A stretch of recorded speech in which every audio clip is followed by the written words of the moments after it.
저희가 이제 시리즈로 밀고 있는 압박 면접. 취준생. 네, 취준생 압박 면접 시간을 갖도록 하겠습니다. 네. 자, 오늘은 광진을에 취업을 준비하고 계신 아하. 네, 김상진 후보를 후보라고 하면 안 돼요. 후보라고 하면 안 돼? 네, 안 되죠. 김상진 취준생. 취업 지원생을 성관에서 네, 연락 와. 네, 취업 지원생을 한번 만나서 재밌는 얘기를 좀 해볼까 합니다. 여러분, 오늘 꿀잼 각입니다. 놓치지 말고 재밌게 들어보세요.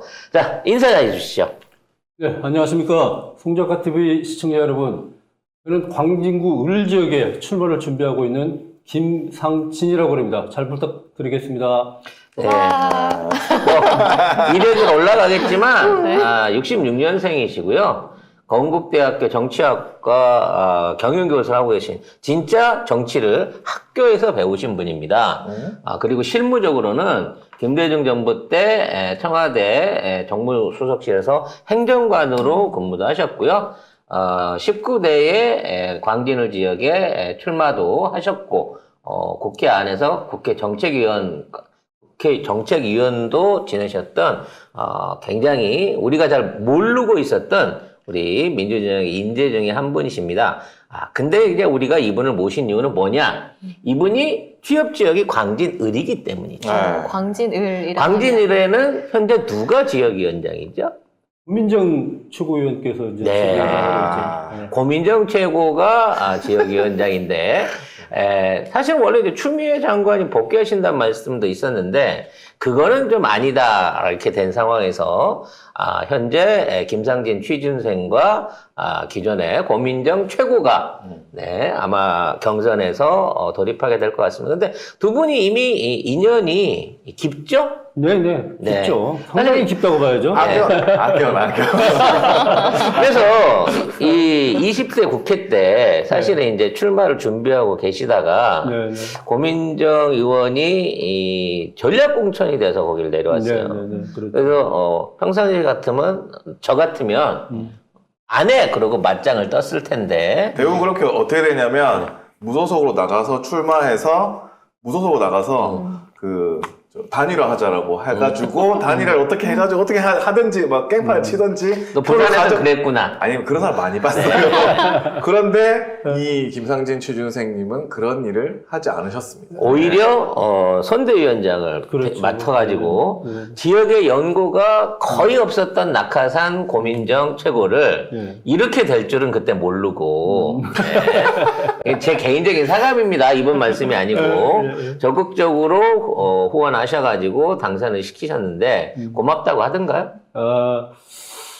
제가 4년 동안 같이 이렇게 마주보고 식사했던 적은 딱 한 번 있었고요. 아하. 뭐 어떠한 지역위원회 운영에 대해서 이렇게 상의 한번 해본 적 없고 회의 한번 나와주라고 받아본 적 없고. 쌩깐 거네요, 전문 용어로.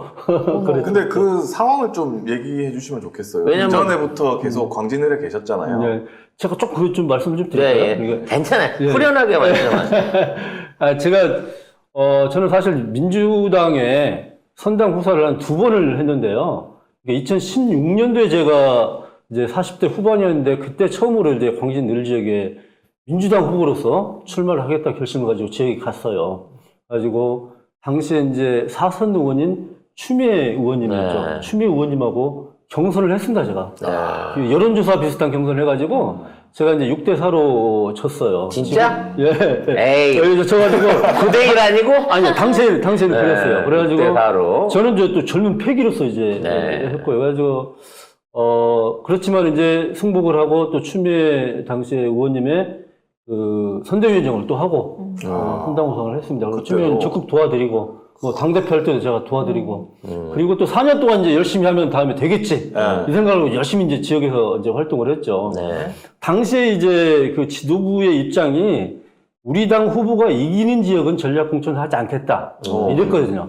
그래서 열심히 준비를 했어요. 근데 추미애 당시 사선 의원님이 법무부 장관으로 이제 이동을 하셨잖아요. 그리고 2명이 이제 상대당의 오세훈하고 그렇죠. 저하고 둘이 이제 거기서 경쟁을 했어요. 근데 당시 여론조사에서도 거기가 이제 워낙 민주당 지지세가 강한 지역이다 보니까 제가 8% 이기는 여론조사 나왔어요. 오세훈하고도. 오세훈하고도요. 네. 제가 김상진을 모르더라도 민주당 후보로 넣으면은 이기는 거죠. 그리고 오래 계셨으니까 광진. 예. 네. 제가 광진구에서 뭐 제가 산 지가 대학을 입학하고 나서 한 35년 정도를 광진구에 토백이니까요. 제 처가댁도 거기 노루산 시장에서 한 40여 년 장사를 하셨던 분들이고. 그렇게 네, 되면은 얼굴은 젊어 보이시지만 이게 80년대 중반 학번 정도. 네, 맞습니다. 네, 그러시군요. 얼굴은 더 젊어 보입니다. 아우, 훨씬 젊어 보여요. 동안이시네. 제가 한마탄 말 놓을 뻔했어요.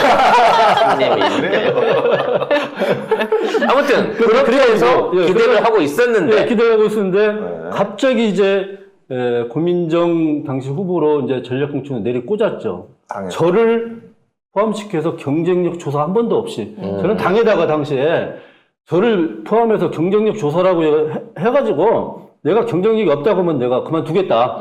이렇게까지 이제 하여튼 종이 있어가지고 가서 돌리기도 하고 막 이랬었어요. 그럼 그 당시에 그런 사실은 이제 당의 약속을 어긴 거잖아요. 네. 유리한 지역에는 안 내보낸다. 원래 전략공천이란 게 좀 상대한테 불리하거나 그에 대응할 만한 대항마가 없을 때 위에서 유명 인사를 내려보내서 해보는 건데 쉽게 말해서 꿀 빠른 지역, 그렇게 표현하면 그렇구나. 아무튼 우리가 유리한 지역에 이미 준비된 후보가 있는데 고민이 떨어졌단 말이에요. 누가 그랬나요? 아니 그거는 양못이 있잖아요 거기. 양? 뭐 철 이렇게 된 사람들 있잖아요. 아, 양철 지붕 고양이 그 양반? 그럼 양철 지붕하고, 어떤 최모 씨, 요런 그 당시에 공천을 좌우했었던. 네, 제가 소위 이제 당시에 이제 친문 핵심 세력하고 네. 관계가 없었기 때문에, 친문 관계가 없었기 때문에 그렇게 당할 수가 있었겠죠. 제가 인정을 합니다. 인정을 하고, 당시에 이제 내려꽂았잖아요. 네. 근데 이제 지역에서는 난리가 났죠. 지역에서는 무소속 출마해라. 해가지고 어떻게 이럴 수가 있느냐, 저희 지지자들 난리가 났었죠. 저는 이제 고심을 하다가, 저도 고심 많이 하다가, 결국에는 이제 제가 받아들였죠. 받아들이고. 수용하고. 네, 수용하고. 적극적으로 당시에 덮고. 예, 저는 이제 명분은 당시에 이제 문재인 정부가 성공해야 되니까, 제가 여기서 출마하게 되면은 다 떨어지게 되고 모두가 죽는 길로 가는 길이니까, 그거보다는 다 사는 길로 가자. 이렇게 선택을 한 거죠. 저도 정치 신인 고민정이 당시에 이제 압도적으로 당선이 될 때, 이 양반이 내가 생각한 것보다 청와대에서 일한 것 때문에 표가 많이 나온다라고 생각했는데, 절반 이상은, 우리 김상진 취준생이 당시에 도와드린 건데, 선대위원장까지 네, 하면서 4년 동안 예. 밥 한 끼도 못 먹었다. 이런 한 끼 얘기네요. 먹었습니다. 한 끼 먹었다. 한 끼 먹었습니다. 팩트는 한 끼 먹었습니다. 네. 그래서 당시에 이제 고민정 후보가 이제 지역에 와가지고 전략공천을 받아가지고 와가지고 사무실도 얻지 못하고 있을 상태였어요. 네. 이게 마땅한 장소도 없고 또 저는 이제 제 사무실이 걸려 있고 이러다 보니까 사무실도 못 얻고 있었는데 제가 이제 승복을 하고 나서는 제 쓰고 있는 사무실 그대로 쓰라고 줬어요. 그대로 쓰라고 주고 당시에 반발했던 그 조직들 제가 다 설득해서 고민정 후보 도와라고 다 설득해서 하고 세상에. 선대위원장 맡아서 개표날 마지막 날까지 개표 당선까지 보고 나왔거든요. 근데 다음날 저는 처음으로 저한테 전화가 올 줄 알았어요. 고맙다. 근데 양철 지붕에다 전화를 했군요. 그렇지 거기도 안 했을 수도 있어요. 내가 잘났네 이랬을 수도 있어. 아무튼 아니, 근데 당시에 고민정 후보가 압도적으로 이기지 않았어요. 네. 2,800표 차이로 근소하게 이겼어요. 근소하게 이겼습니다. 아주 근소하게 이겼거든요. 만약에 제가 무소속 출마를 하였거나 그러면은 표 갈라졌죠. 저는 이 결과는 장담할 수가 없는 결과였죠. 자, 그런 토대 하에서 일어난 고민정이 지금 이제 최고위원 자리까지. 그러니까 그렇죠. 지난 4년 동안 엄청 출세한 거예요, 고민정은. 과연 이게 이 사람의 정치적 역량인지 의심스럽기도 하고, 지금도 아무래도 채소가게 여주인 같은 느낌으로 버릴 수가 없는데, 지금, 이 상황에서, 김상진 후보가 고민정 후보하고 앞으로 맞서게 된다고 치면, 네. 어떤 각오로, 이번 선거에 임하실 건지, 거기에 대한 말씀 먼저 살짝 들어보고 싶네요. 그러면 고민정 의원께서 정치를 잘하고 있다면 제가 나올 수가 없었겠죠. 제가 나올 수 있는 명분도 없고요. 그렇잖아요. 이제 네. 초선 의원이고 당의 지도부고 정치를 잘한다면 나올 수가 없었겠죠. 저도 고민을 참 많이 했습니다. 올 5월 달에 이제 금융권 기업에 있다가 나와가지고 내년 총선을 어떻게 해야 될지, 임해야 될지 이런 생각들 고민을 많이 했는데 그러다가 제가 이제 결심을 하게 된 게, 당에 이제 정치개혁 혁신안이 나왔잖아요. 소위 말하는 김경 혁신안이 나왔을 그렇죠. 때 예. 바로 다음날 고민정 의원이 반대 딱 했잖아요. 지도부가. 그 혁신위를 만든 지도부가 바로 혁신을 내자마자 바로 반대를 했잖아요. 저는 이걸 보고 이건 아니다. 이게 뭐 대의원 제도나 뭐 이런 거에 대해서 그렇죠. 대의원 1인 1표 예. 이런 것들을 정면으로 반대를 했잖아요. 지가 뭘 한다고? 초선인 주제에. 아니 누가 전화했겠지 또 뭐. 그 전까지는 정치에 대해서는 조직이라든지 이런 거에 대해서는 1도 모르면서 네. 뭐 얼마나 대단한 전문가라고 그거 지가 하려고 까고 최고위원 나서. 간 건데 뭐 자기 역할 하는 거지. 그러니까 이런 이제 정당 개혁에 대한 개혁적이지 못하고 언론 개혁에 있어도 뭐 언론 중재법 같은 것도 좀 반대를 했잖아요. 언론 개혁에서도 여러 가지 이제 비개혁적인 모습들 그리고 소위 말하는 또 이제 지금 당 대표인 이재명 대표에 대한 지지 어떤 그런 세력이 아니라 소위 말하는 비명계 네, 활동을 하고 반명 비명계에 예. 거의 남아있는 가장 대표적인 예. 끝까지 안 나갈 것 같은 수박 중에 야채 중에 하나죠. 예. 이런 모습들을 보고 이건 아니다. 이번에 내가 출마를 해야 되겠구나. 결심을 했습니다. 그게 그렇게 오래되지 않았습니다. 제가 오래되지 않았고 이제 지역에서 지금 이제 사무실을 막 계약을 했고요. 이제 막 준비를 하고 있고 저는 이제 지역에 많이 계시는 이제 권리 당원 여러분들도 이제 이런 부분들을 아실 거라고 생각이 들고요. 그리고 이런 이제 고민정 의원의 어떤 반개혁적인 부분들 이런 부분들에 대해 대안으로서 김상진을 지지해 주실 거라고 저는 믿고 있습니다. 네, 저도 뭐 지금 공천 개혁이 이루어지고 정당한 경선만 이게 이루어질 수 있다고 치면 뭐 지역에 있는 분들이 오히려 김상진 우리 취준생을 더 높이 평가해 줄 거라고 더 익숙하게 이해해 줄 거라고 봐지는데요. 네. 일단 그거는 이제 본격적으로 그 경선 이후의 얘기고 네. 이제 이력이라 그럴까요? 지금까지 걸어오신 어떤 행보를 더듬어 보는 차원에서 몇 가지 좀 네, 여쭤보겠습니다. 김대중 정부 때 정무수석실에서 행정관을 하셨다고 했는데 네, 어떻게 해서 거기는 들어가시게 된 건가요?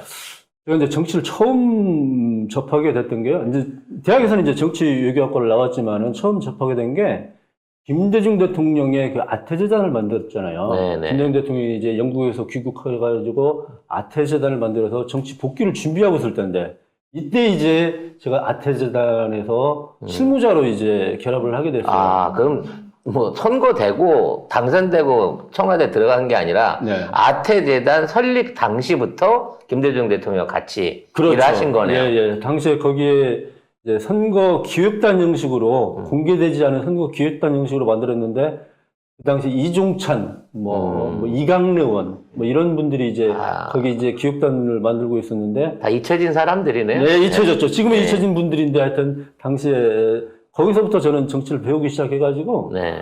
김대중 대통령과 저의 일화 속에서는 김대중 대통령이 공부를 참 많이 하시거든요. 네.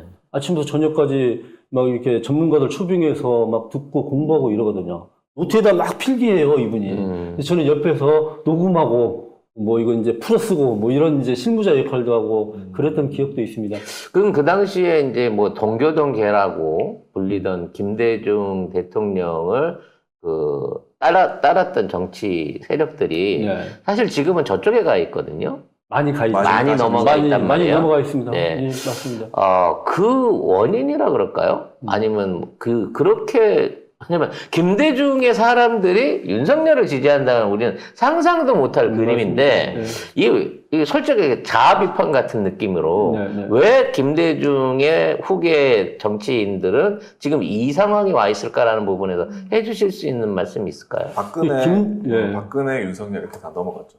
순차적으로 쭉. 맞아요. 참 안타까운 부분들인데요. 이게 이제 김대중 대통령 하면은 진짜 불굴의 정치인이시잖아요. 네. 사형 죽을 고비를 5번이나 넘기면서도 우리나라 민주화 투쟁에 대한 열의를 놓지 않았었고요.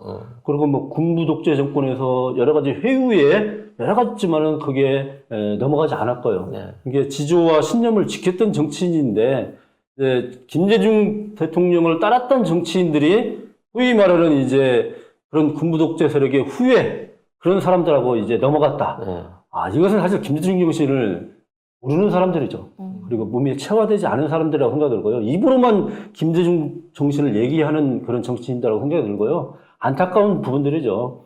지금도 사실은 뭐 그렇지만은 모두가 넘어가고 그런 건 아니고요. 그래도 김대중 정신을 이어받고 이렇게 하려고 하는 그 정치인들은 많이 있습니다, 지금도. 네, 꼭 김상진 취준생께서 나중에라도 네. 정치적으로 어떤 자리를 잡으시면 그 후예로서의 어떤 그 자존감을 빛내주시기 바라겠습니다. 네, 네. 그 당시에 이제 정무수석실에서 일하셨다 그러면 네. 그 당시에 좀 복잡했잖아요. DJP 복잡했죠. 연재도 있고 막 이회창의 그 신한국당이랑 또 뭔가 또 그 교섭이나 이런 것들을 하는 거를 담당을 하셨을 텐데 그 당시에는 어떻게 여야나 어떤 계파 간의 대화나 협업이나 아니면 그 법안을 놓고 그 조정을 하거나 이런 그 대화의 움직임이 활발했었나요? 아, 그러면 그게 없으면은 정권을 운영할 수가 없었죠. 당시에 김대중 대통령의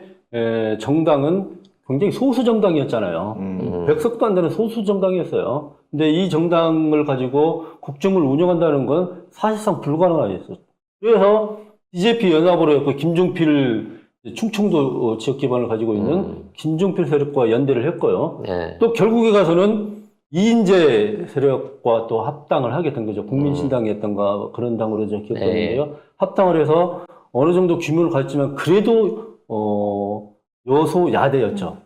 그래서 당시에 정치를 하는 분들은 야당도 여당이었지만 야당의 의원들도 되게 많이 만났어요. 네. 그리고 설득하고 저녁에는 가서 소주 한잔 하면서 얘기도 하고 이런 게 일상이었죠, 사실은. 근데 지금 정부는 네. 전혀 야당하고 얘기를 할 생각, 아니, 지들끼리도 얘기를 잘 안 하는 것 같은데. 네. 이래가지고 국정이 제대로 돌아갈 수 있을까요? 지들이 소수당인데? 그래서 저는 참 그래서 한심해요, 진짜. 네. 이 윤석열 정부는 뭘 하려고 하는 정부인지를 모르겠어요. 자기들 그냥 생각대로, 자기들 말 안 따르면은 다 무시해버리고. 뭐, 이건 국정 운영이 아니죠. 이건 그냥 어떤 동네 건달이 그냥 주위에 자기 그냥 자기 세력들 유지하는 그런 정도의 성격 같아요. 그러니까 사실은 국정 운영을 하기 위해서는 야당을 만나야죠. 야당을 만나서 설득하고 특히 지금 거대 야당이잖아요. 네. 거대 야당을 설득하지 않고서 어떻게 국정 운영을 할 수가 있겠어요. 당시에도 김대중 대통령 때는 지금 대통령의 법률안 거부권 있잖아요. 네. 한 번도 행사해 본 적이 없어요. 김대중 정권 5년 동안 대통령의 법률안 거부권을 한 번도 행사해 본 적이 없어요. 이게 지금은 그냥 뭐 국회에서 법률 개정해서 올리면은 그냥 거부하고 있잖아요, 계속. 안 한 거가 없잖아, 드물어.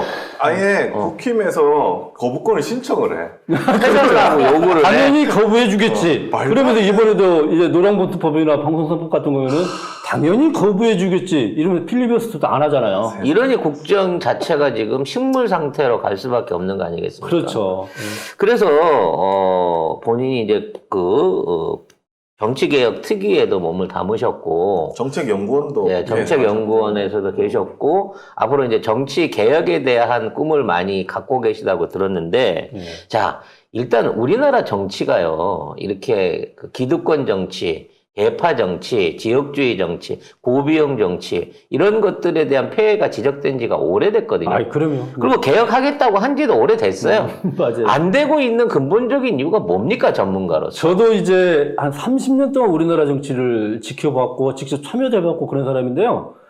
뭐 그렇게 변한 게 없어요. 30년 전이나 지금이나. 이런 근본적인 요인은 고양이한테 생선을 맡겨놨기 때문에 그래요. 이게 정치 개혁의 아젠다를 갖다가 국회의원들한테 개혁하라고 그러니까, 개혁의 대상자들한테 개혁하라고 하니까 이게 개혁이 되겠어요. 늘 그거네요. 네. 네. 혁신해야 될 세력들이 혁신위를 혁신위에 대가리를 하려고 하는 게 이게 문제인 거네요. 그렇죠. 우리나라 지금 정치개혁 특위를 구성하잖아요. 네. 정치개혁 특위에서는 뭐 정당법이나 공직선거법을 이제 개정할 수 있는 이제 정치개혁 특위를 만들어서 이제 하는데, 이 정치개혁 특위 위원이 다 현역 국회의원들만 하고 있어요.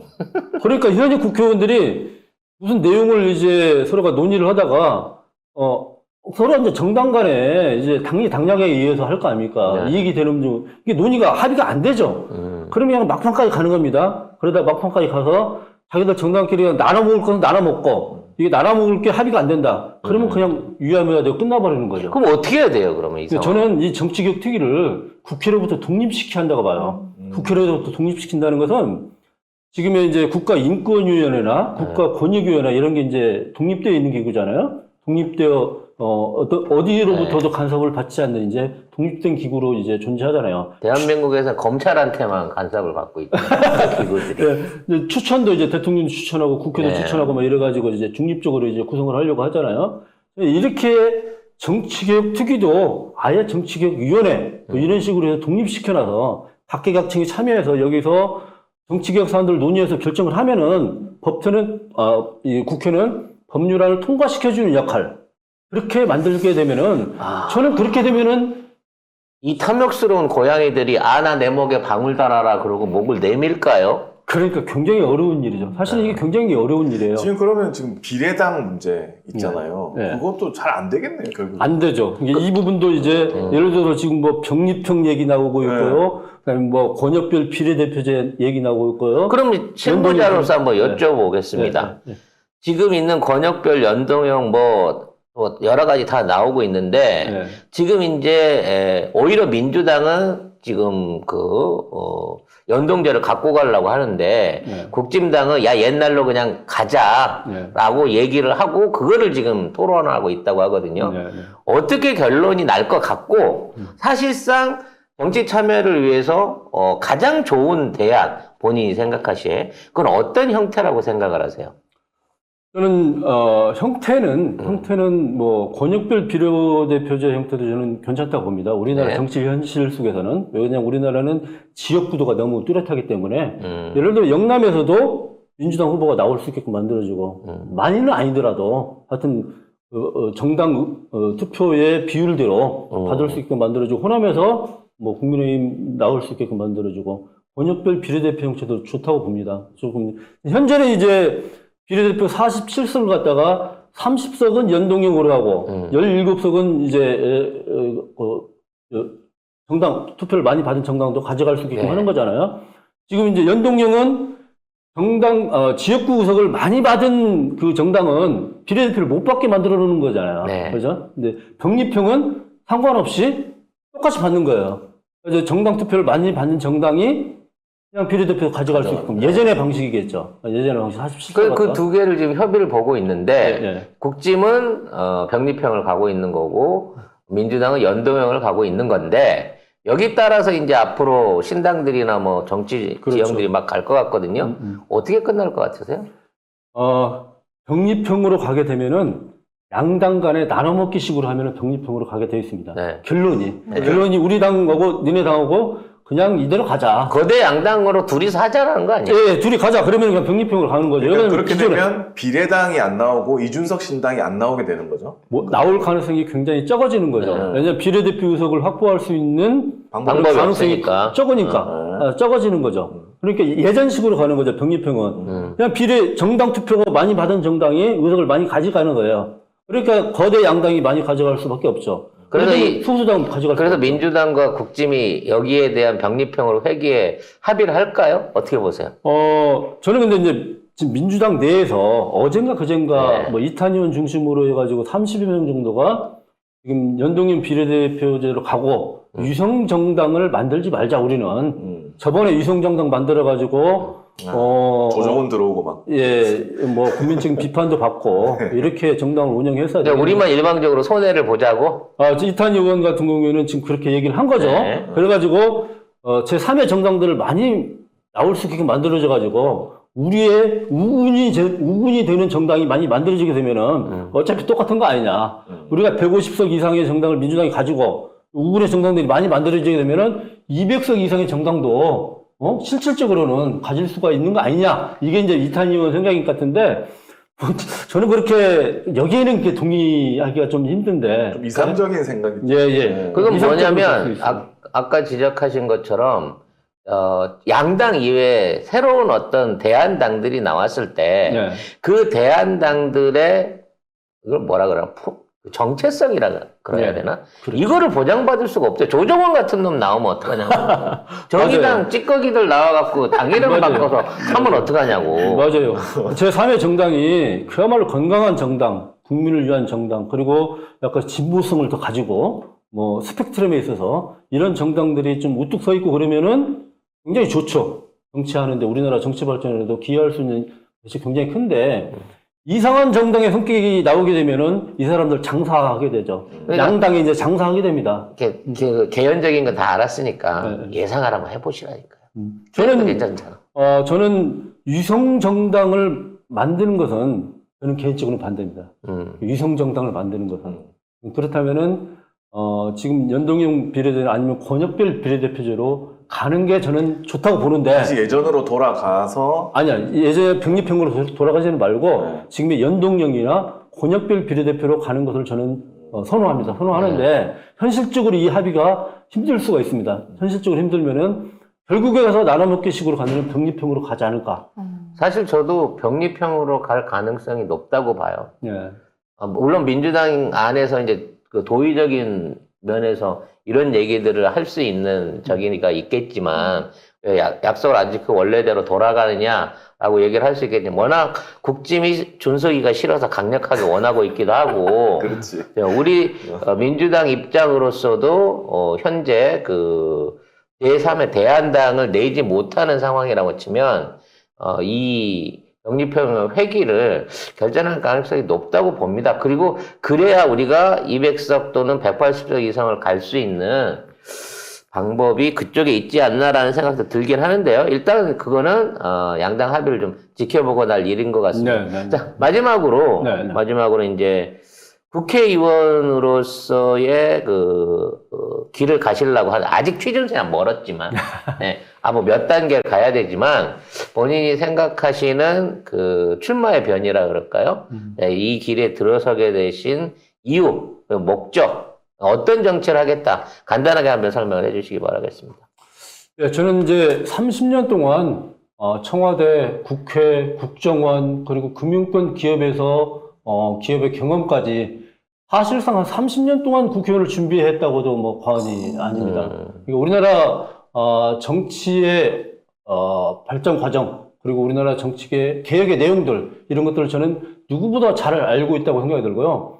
저는 국회의원이 되게 되면은 우리나라 정치 한번 바꿔보고 싶습니다. 아까도 방금 전에도 말씀드렸다시피 우리나라 정치 개혁에 근본적으로 어떻게 변하게 만들어야 되는지 이 부분들을 제가 이제 광진은 김상진이라는 유튜브도 저한테 있는데 제가 거기에 이제 쇼츠로 매번 지금 정확하게 이름이 뭐라고요? 광진은 김상진. 광진은 김상진. 왜 그러냐면 김상진 TV 그러니까 이 보수 빨간 맞다.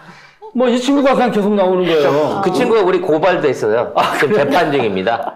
네. 그래가지고 이름을 광진은 김상진 이렇게 만들었습니다. 광진을이 아니라 네, 광진은 김상진이고요. 예. 네, 광진은 김상진 TV에 예. 지금 김상진 취준생의 정치적인 앞으로 포부와 뭐 예. 여러 가지 경험들 그리고 각오들이 나와 있다고 하니까 혹시라도 광진을 사시는 그쪽에 주민으로 사시는 분들은 광진은 김상진 TV 한 번씩 한번 봐주시기 바라겠습니다. 자, 일단 오늘은 취준생 압박 면접이었는데 네. 생각보다 무대본인데도 불구하고 대답을 스무스하게 잘 해주셨어요. 네. 이게 저도 사실 오늘 뭐 질문지 한 장 없이 오면서도 도대체 무엇을 질문할 것인지 네. 아무 얘기도 없이 그냥 와서 앉아가지고 지금 바로 시작. 그것이 압박 면접인 거고요. 저희가 늘 그렇게 네. 합니다 지금. 이게 이제 여기에서 이제 정말 이 날것의 인터뷰를 들으신 애청자분들이 예. 그 사람 한번 더 보고 싶어요 해야 예. 다음 출연 기회가 생기는 겁니다. 네. 우리 연습생 뽑는 것보다 혹독하거든요. 근데 이미 지금 오늘 말씀하시는 거 보니까 네.